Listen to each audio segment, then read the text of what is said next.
contre toute maladie. Les médecins ont fait des recherches sur vous et votre famille. Ils ont trouvé que vous avez des gènes particuliers. Et oui, ce fait est confirmé. Alors, les amis, si on vous donne de telles informations, comment vous vous sentirez? Comment vous allez vous comporter? Je suis sûr et je parie que vous serez parmi les personnes les plus sereines, oui, sur la terre. Même si vous vivez dans un environnement qui est contaminé, je vous assure que vous ferez partie de ces rares personnes qui sont les plus sereines actuellement sur la terre. Et n'est-ce pas formidable ça? N'est-ce pas intéressant ça? Malheureusement, les amis, la réalité est tout autre. Oui, la réalité est tout autre. Avant de continuer, laissez-moi vous rappeler que le coronavirus est une maladie qui a fait son apparition à Wuhan en Chine au dernier trimestre de l'année 2019. Cependant, c'est en janvier 2020 que les premiers cas ont été signalés hors de la Chine. Et comme vous le voyez, cette pandémie fait rage en Europe et elle révèle ainsi la faiblesse de la médecine moderne. Oui, cela a été prédit par Bill Gates lorsqu'il a dit en 2015 « Nous ne sommes pas encore prêts pour faire face à la prochaine éruption ». Il a dit cela face à l'échec contre l'Ebola en 2015. Alors, il a dit que cela nous amènerait au pire. Et c'est ce que nous sommes en train de vivre actuellement. Et même si la médecine moderne a fait des progrès dans le passé, même si la médecine moderne, oui, il y a de cela 20 ans, a fait, oui, ces années de gloire, aujourd'hui c'est le contraire.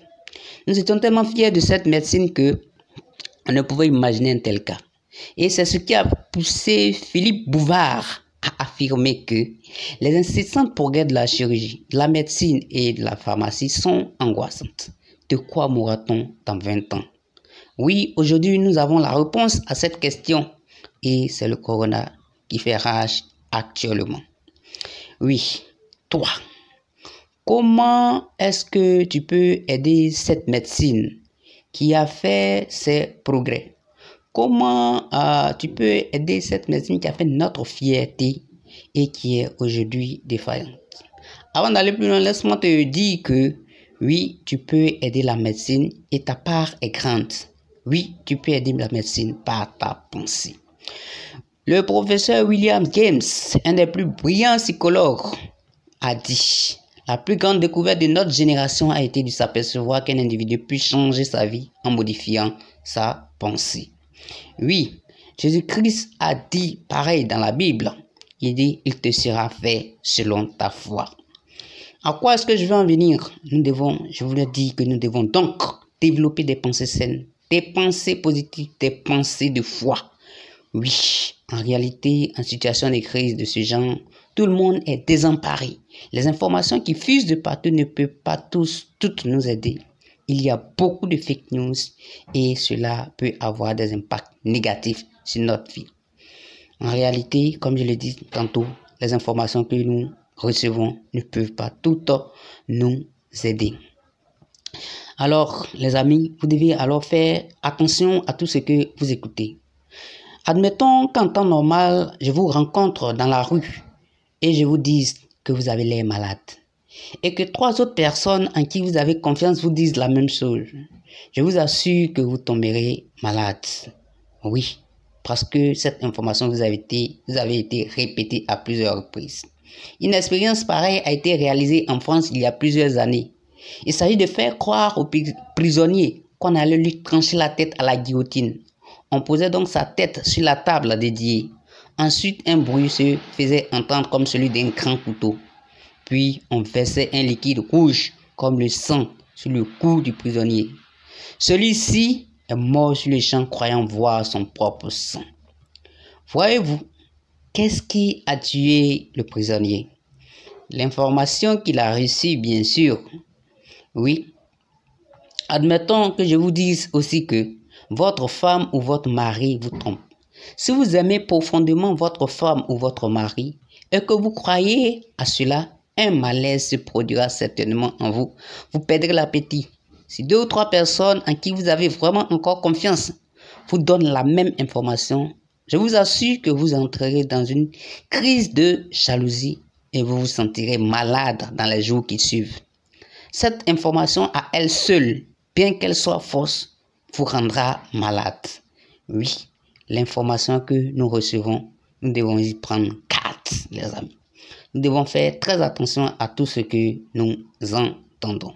Et aujourd'hui, comme vous le remarquez, les informations défilent encore et encore sur les chaînes de télévision et à la radio. Il y a beaucoup trop d'informations. Vous ne devez alors tout croire, vous ne devez tout rejeter. Vous devez trier les informations. Vous devez trier les informations qui circulent à la radio et à la télévision et même sur Internet. Et vous me demanderez par exemple, quelle est la bonne information qui est disponible?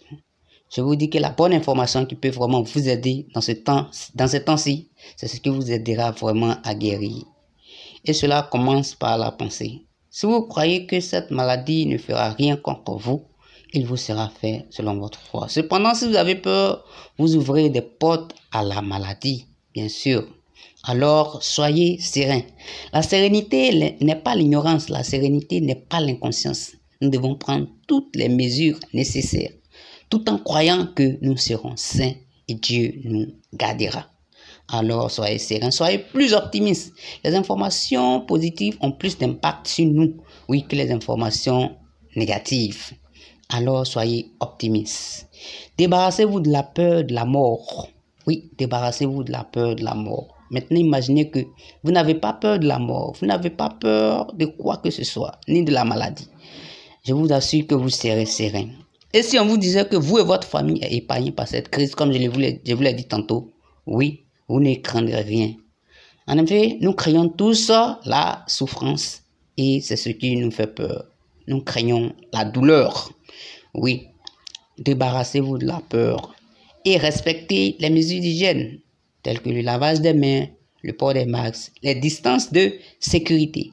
Il est vraiment important que vous puissiez vraiment respecter ces mesures qui sont prises par les autorités afin que vous puissiez être sains, afin que vous ne portiez pas cette maladie. C'est vraiment important pour vous, les amis. Alors, pour ma part, je me réjouis car le personnel soignant est à la tâche.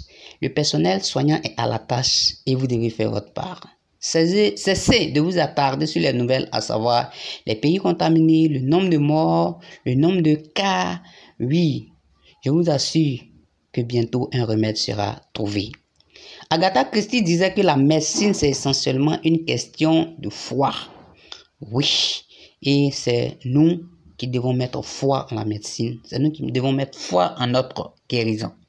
Je vous assure que le confinement est un bon moyen pour vous de réfléchir à vos défis personnels. C'est aussi le moment pour vous de vous rapprocher de Dieu. Je vous assure et je vous confirme que cette maladie passera. Oui, et vous serez sain et sauf. Cette maladie ne vous atteindra pas. Alors, j'ai foi que vous serez en vie, même après cette maladie, par la grâce de Dieu.